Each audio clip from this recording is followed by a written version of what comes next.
Parliament ప్రత్యేక సమావేశాల్లో ఒక కీలక బిల్లు తెరపైకి రాబోతోంది. అదే నియోజకవర్గాల పునర్విభజన. వినడానికి ఇది కేవలం సీట్ల సర్దుబాటులా అనిపించినా దీని వెనుక సామాన్యుడి జేబుకు చిల్లు పెట్టే భారీ ఆర్థిక వ్యయం దాగి ఉంది. ప్రస్తుతం లోక్సభలో ఉన్న 543 సీట్లు కాస్త 816కి పెరగబోతున్నాయి. అంటే దాదాపు 273 మంది కొత్త ఎంపీలు రాబోతున్నారు. కేవలం లోక్సభే కాదు, దేశవ్యాప్తంగా ఉన్న రాష్ట్ర అసెంబ్లీ సీట్లు కూడా 50% పెరగనున్నాయి.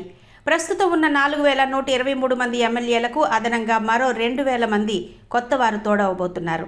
ఒక్క ఎంపీ జీతభత్యాలు, విమాన ప్రయాణాలు, ఇతర సౌకర్యాల కోసం ఏడాదికి సగటున 4.29 కోట్లు ఖర్చవుతాయి.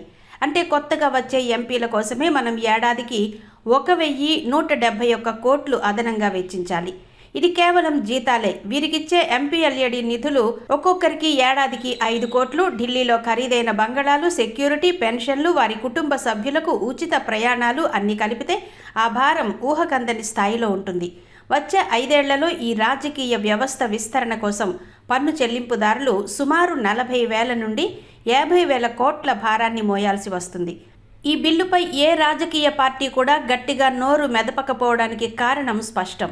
అధికారపక్షమైనా ప్రతిపక్షమైనా సీట్లు పెరిగితే అందరికీ రాజకీయ లాభమే. కానీ నష్టపోయేది మాత్రం మధ్యతరగతి పన్ను చెల్లింపుదారుడే.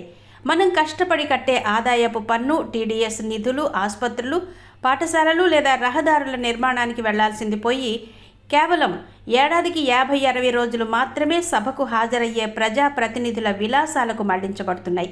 ముఖ్యంగా 30% ట్యాక్స్ బ్రాకెట్లో ఉన్న ఉద్యోగులు, వ్యాపారస్తులు తాము కట్టే పన్ను ఎక్కడికి పోతుందో గమనించాలి.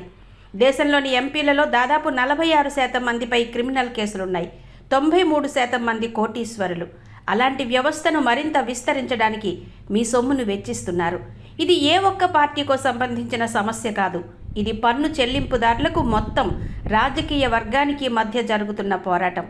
మన నిశ్శబ్దమే వారికి బలం. అందుకే ఈ ఆర్థిక వాస్తవాలను 10 మందికి తెలియజేయడం ఇప్పుడు ఎంతో అవసరం.